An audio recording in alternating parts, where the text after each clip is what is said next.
जय हिंद। अब आगे कंटिन्यू करते हैं और हमारा अभी नेक्स्ट टॉपिक है classification of diseases on the basis of duration, यानी टाइम के आधार पे, ड्यूरेशन के आधार पे हमने डिजीजेस को दो प्रकार से क्लासिफाई किया है, acute disease and chronic disease.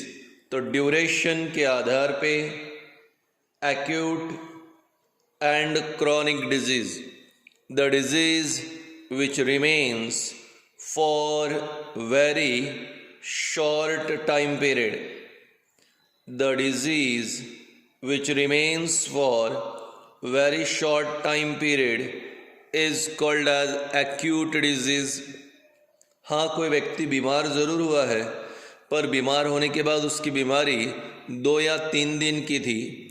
Example cough, cold etcetera, तो इन्हें हम लोग एक्यूट डिजीज़ कहते हैं। किसी को सर दर्द हुआ, ठीक है, ठीक हो गया, बुखार आ गया, ठीक हो गया, सर्दी हुई, ठीक हो गया, खांसी हुई, ठीक हो गया, तो ये एक्यूट डिजीज़ है, क्योंकि ये 2-3 दिन में ख़त्म हो जाएगा। तो वो बीमारियां जो बहुत ही शॉर्ट टाइम पीरियड के लिए होती है वो एक्यूट डिजीज़।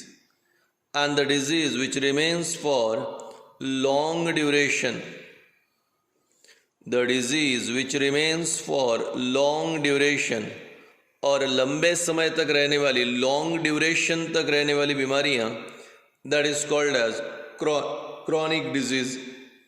तो बहुत लंबा समय ले रही हैं। ट्यूबरकुलोसिस काफ़ी लंबा समय लेती हैं ठीक होने के लिए, तो ये chronic. Cancer chronic, blood pressure chronic, diabetes chronic. तो वो बीमारियां जो बहुत ही लंबा समय लेती हैं तो उसे क्रॉनिक डिजीज़ कहते हैं। तो कैंसर हो गया, डायबिटीज़ हो गया, ब्लड प्रेशर हो गया, टीबी हो गया, काफ़ी लंबा समय लेती हैं, सालों लग जाते हैं इससे ठीक होने के लिए। तो ऐसी बीमारियां जो लंबा समय ले रही हैं तो उन्हें हम लोग कहते हैं क्रॉनिक डिजीज़, और बहुत ही कम समय में ठीक हो जाएगी तो इसे एक्यूट डिजीज़। सो क्लासिफिकेशन हो रहा है on the basis of duration. Duration के आधार पे एक्यूट और क्रॉनिक, बहुत कम समय के लिए है एक्यूट, बहुत लंबे समय के लिए है क्रॉनिक डिजीज़। एग्जाम्पल्स दिए हैं। अब इसके बाद आ रहा है हमारे लिए इसी में क्लासिफिकेशन ऑफ डिजीज़, बट ये नॉर्मल जनरल क्लासिफिकेशन है। अब डिजीज़ को जो क्लासिफाई करते हैं 2 प्रकार से करते हैं, communicable and non communicable. Communicable and non communicable, the disease which spread from one person to other by direct और इनडायरेक्ट कॉन्टैक्ट। ऐसी बीमारियां जो एक पर्सन से दूसरे पर्सन तक डायरेक्ट कांटेक्ट से या इनडायरेक्ट कांटेक्ट से स्प्रेड होती है तो उसे कहते हैं कम्युनिकेबल डिजीज़। और वो बीमारियां जो एक पर्सन से दूसरे तक नहीं जाती, do not spread from one person to other, ऐसी बीमारियां जो एक पर्सन से दूसरे पर्सन तक स्प्रेड नहीं होती उसे कहते हैं नॉन कम्युनिकेबल। एग्जाम्पल के तौर पे किसी व्यक्ति को हार्ट प्रॉब्लम है तो बाजू वाले को थोड़ी होगा। किसी व्यक्ति को मान लीजिए डायबिटीज़ है तो उसके बाजू में बैठने वाले को डायबिटीज़ नहीं होगा। तो diabetes, heart trouble, blood pressure, ये फैलती नहीं है बीमारियां। तो ऐसी बीमारियां जो एक पर्सन से दूसरे पर्सन तक स्प्रेड नहीं होती, फैलती नहीं है, उसे नॉन कम्युनिकेबल। हाँ, और वो जो एक से दूसरे तक फैलती हैं चाहे वो डायरेक्ट हो या इनडायरेक्ट, उसे कम्युनिकेबल। कम्युनिकेबल के 2 प्रकार हैं, कंटेजियस और non contagious. The disease which is spread from one person to other by direct contact is called as contagious. तो यहाँ पे बीमारियाँ फैल रही हैं डायरेक्ट कांटेक्ट में आने के कारण। सबसे जो रिसेंट एग्जाम्पल चल रहा है कोविड-19 यानी कोरोना, इसके अलावा चिकन पॉक्स, ये हमारे लिए कंटेजियस है, डायरेक्ट कांटेक्ट में आके बीमारी फैल जाएगी। नॉट इवन दैट, ऐसी बीमारियां जो एक पर्सन से दूसरे पर्सन तक फैल रही हैं बाय इनडायरेक्ट कांटेक्ट, यानी यहाँ पे दो पर्सन एक दूसरे के डायरेक्ट कांटेक्ट में नहीं आए, इनडायरेक्ट कांटेक्ट, तो भी बीमारियां फैल रही है। Again the same example corona, एक व्यक्ति को कोरोना था, उसने कुछ फ्रूट्स वेजिटेबल्स वगैरह को हाथ लगाया और छोड़ दिया। कुछ समय के बाद दूसरा व्यक्ति आया, उसने भी उन फ्रूट्स वेजिटेबल को हाथ लगाया, बीमारियां हो गई। पर हाँ, दो पेशेंट एक दूसरे के डायरेक्ट कांटेक्ट में नहीं आए, पर still disease spread, that is called indirect contact. तो वो बीमारियां जो एक से दूसरे तक फैलती हैं बाय डायरेक्ट और indirect contact, it is communicable. Direct contact है तो कंटेजियस, इनडायरेक्ट है तो नॉन कंटेजियस। और ऐसी बीमारियां जो एक से दूसरे तक जाती ही नहीं है, उसे क्या कहोगे? Non communicable. सो यहां पे देखा दो क्लासिफिकेशन ऑफ डिजीज।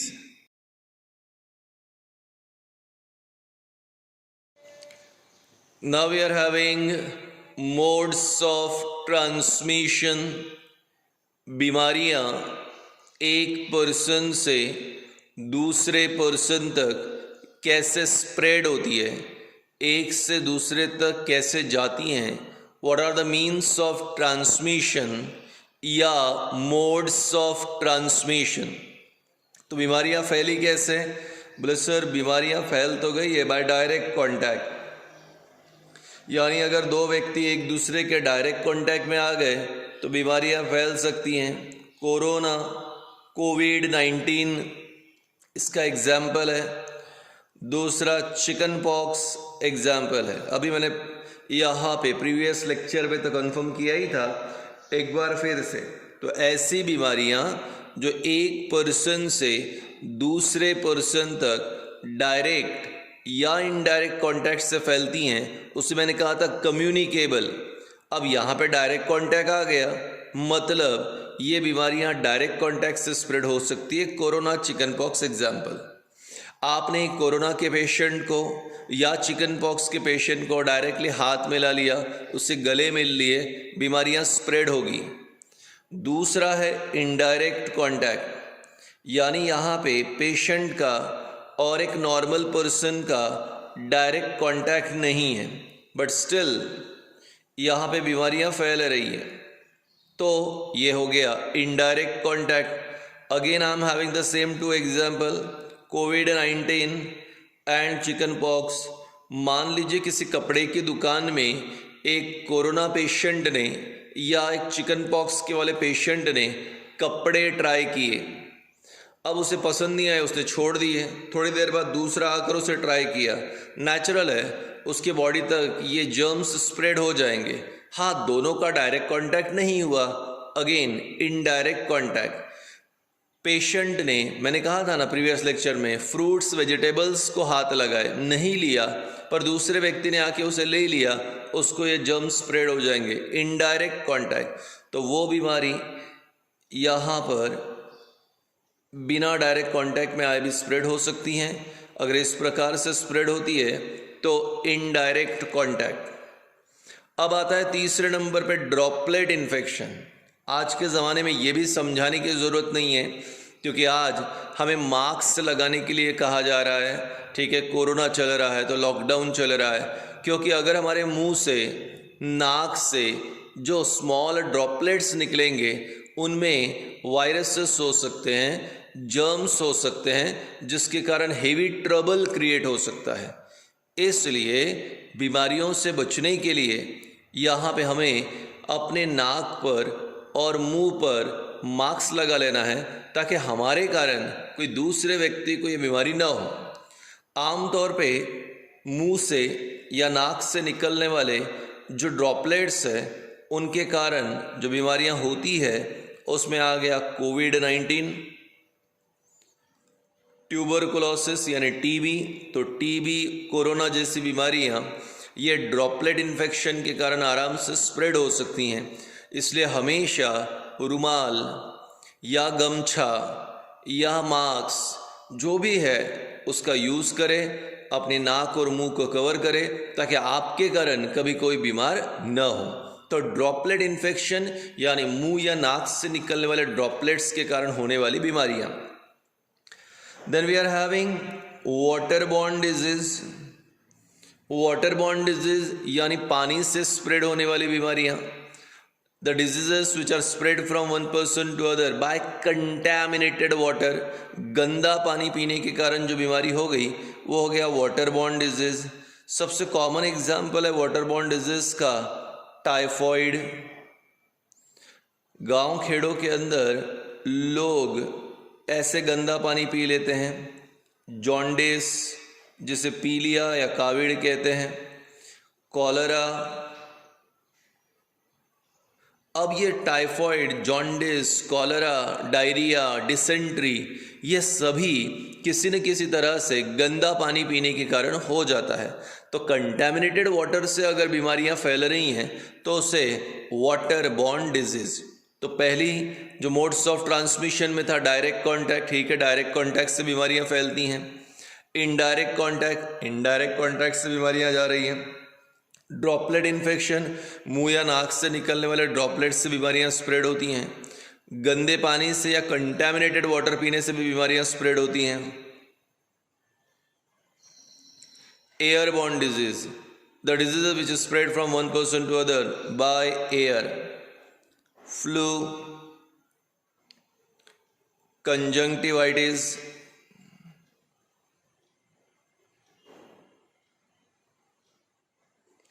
कंजंक्टिवाइटिस यानी आंखें आना, और जो नॉर्मल फ्लू होता है जिसे हम वायरल फीवर कहते हैं ये भी एयरबॉर्न डिजीज है। वायरसेस एयर में होते हैं, आराम से एक पर्सन से दूसरे पर्सन तक चले जाते हैं बाय दिस एयर, इसलिए ये बीमारियां हो जाती हैं। हम डॉक्टर्स के पास गए, बोले क्या हो गया हमें, तो बोले वायरल फ्लू है। अब हमारे पास कंजंक्टिवाइटिस, मेरी अगर आंखें नॉर्मल है पर हवा में अगर वायरसेस है और मेरी आंखों पे टच हो गए तो मुझे भी कंजंक्टिवाइटिस हो जाएगा। यानी ये बीमारियां जो फैल रही है ये वाया एयर फैल रही है, हवा से फैलने वाली बीमारियां, दैट इज एयरबॉर्न डिजीज। तो टोटल हमारे पास 8 है, मैंने अब तक 5 बताया। तो बीमारियां फैल सकती हैं बाय डायरेक्ट कांटेक्ट, बीमारियां फैल सकती हैं बाय इनडायरेक्ट कांटेक्ट, बीमारियां फैलेगी by droplet, even by water और बाय एयर। तो अभी तक हमने मोड्स ऑफ ट्रांसमिशन में बीमारियों के स्प्रेड में 5 पॉइंट देख लिए हैं। अभी आगे बढ़ेंगे।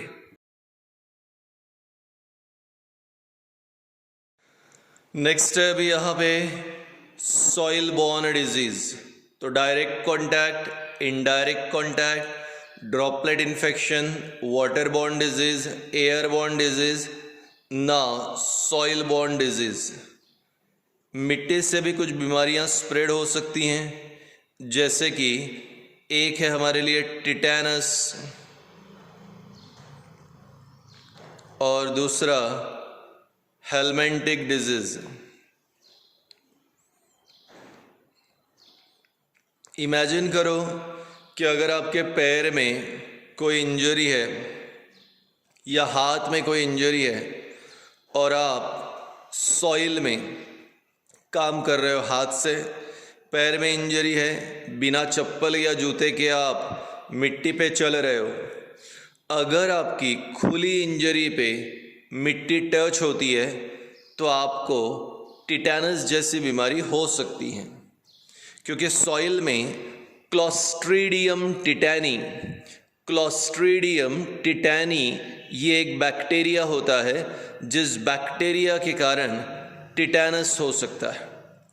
अब इस टिटेनस के कारण मसल्स पैरालाइज हो सकते हैं, इसलिए डॉक्टर टीटी का इंजेक्शन, टिटेनस का इंजेक्शन हमें देते हैं जो काफ़ी भारी होता है। आमतौर पे पैर में ये इंजेक्शन दिया जाता है, यानी कमर में इंजेक्शन दिया जाता है और इससे थोड़ी तकलीफ़ भी होती है। हेलमिंथिक डिजीज़ यानी वर्म्स, छोटे बच्चे आमतौर पे मिट्टी में खेलते हैं तो उन्हें ये वर्म्स वाली प्रॉब्लम भी हो सकती है। तो टिटेनस और हेलमिंथिक डिजीज़ ये हमारे लिए जो है सॉइल से स्प्रेड होने वाली डिजीज़ है। एनिमल बाइट के अंदर कॉमन एग्जाम्पल है रेबीज़, और ये बिल्कुल याद रखो सिर्फ कुत्ते से ही नहीं, बंदर और बिल्ली के काटने से भी रेबीज़ हो सकता है। तो कुत्ते के काटने से, बिल्ली के काटने से, बंदर के काटने से रेबीज़ हो सकता है। जिस एनिमल में पहले से ही रेबीज़ का वायरस है उसे रैबिड वायरस कहते हैं, रैबिड एनिमल कहते हैं। जिसमें पहले से ही रेबीज़ का वायरस है उसे रैबिड एनिमल कहते हैं। और अगर ये एनिमल हमें काट ले तो यहाँ पे रेबीज़ हो सकता है। अब रेबीज़ में स्टार्टिंग में 1-2 दिन में तो कोई पता नहीं चलता, पर हाँ 10 दिन के बाद इसके सिम्टम्स दिखाई देते हैं। और इसके सिम्टम्स में हाइपर सलाइवेशन, बहुत ज़्यादा मुंह में थूका तैयार होता है, गले में तकलीफ़ होती है, स्वेलोइंग में प्रॉब्लम आता है, पर्सन को तेज़ बुखार आता है, उसे पानी से डर लगता है और वो थोड़े से अजीब तरीके की बातें करने लगता है। इस प्रकार के अगर सिम्टम्स है तो वह रेबीज़ के। इसलिए जब भी इस प्रकार के कोई जानवर अगर काट ले तो आपको तुरंत हॉस्पिटल जाना है और इंजेक्शन ले लेने हैं रेबीज़ के। मॉडर्न टाइम्स में आपको 3 इंजेक्शन लेने पड़ते हैं और वो भी हाथ में लेने पड़ेंगे, कोई प्रॉब्लम नहीं है। पुराने ज़माने में 14 इंजेक्शन लेने पड़ते थे, वो भी पेट में, तो आज वैसा नहीं है। तो याद रखिए एनिमल बाइट से भी बीमारियां स्प्रेड होती हैं। ये रेबीज़, आमतौर पे बहुत सारी दूसरी बीमारियां भी हैं जो जानवरों से फैलती हैं, इन्हें हम लोग जूनोटिक डिजीज़ कहते हैं। यानी जानवरों की बीमारी थी पर हमको भी हो गई, ऐसा हो सकता है। अब आ रहा है fomite borne disease. Fomite borne disease का मतलब the disease which are spread by the help of articles. चीज़ों के यूज़ करने से, आर्टिकल्स के यूज़ करने से बीमारियां होती हैं। अब क्योंकि कोरोना चल रहा है तो अब मैं अगर पूछूं तो शायद आप हाँ कहोगे, पर कोरोना के पहले आपके पापा, आपकी मम्मी मोबाइल फ़ोन धोते नहीं थे या उसे बराबर क्लीन नहीं करते थे।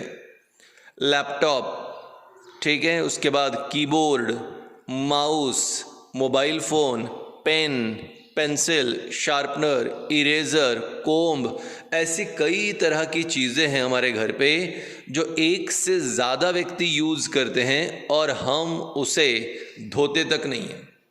आज कोरोना में हम एक दूसरे से हाथ नहीं मिलाते, किसी ने मोबाइल फ़ोन अगर मांग लिया तो कितनी परेशानी होगी। तो रिमेंबर, ये आर्टिकल्स चीज़ें हैं और ये चीज़ों के यूज़ करने से बीमारियां फैल सकती हैं। ऐसे बीमारियों को क्या कहते हैं? फोमाइड बॉर्न डिजीज़, आर्टिकल्स से स्प्रेड होती है। अब देखो कोरोना है, उसका मोबाइल फ़ोन है, उसको दूसरे ने यूज़ किया, उसे भी स्प्रेड हो जाएगा। आर्टिकल्स से स्प्रेड हो रहा, फोमाइड बॉर्न डिजीज़। ऐसे ही पेन, पेंसिल, इरेज़र, इनको किसी ने यूज़ किया, पेशेंट को पहले बीमारी थी, अब वो दूसरे ने यूज़ किया, उसे भी बीमारी होगी। तो आर्टिकल के यूज़ करने से फोमाइड बॉर्न डिजीज़। तो इस प्रकार बीमारियां स्प्रेड होती है एक पर्सन से दूसरे पर्सन तक by this different means. Total हमने कितने कहे? Direct contact, indirect contact, droplet infection, water borne disease, air borne disease, soil borne disease, animal bite and fomite borne disease. यानी बीमारियां इस प्रकार से स्प्रेड होती है।